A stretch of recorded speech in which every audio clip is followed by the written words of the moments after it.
brothers and sisters, this Sunday we gather for the liturgy of the 17th Sunday in ordinary time, and also the 77th Fiesta of our parish, honoring Saint Anne and Saint Joaquin, the parents of Blessed Mother.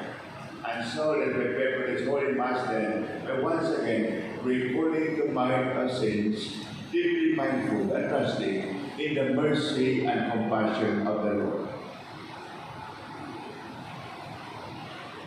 I confess to Almighty God, and to you, my brothers and sisters, that I have greatly sinned in my thoughts and in my words, in what I have done and in what I have failed to do, through my faults, through my most grievous faults.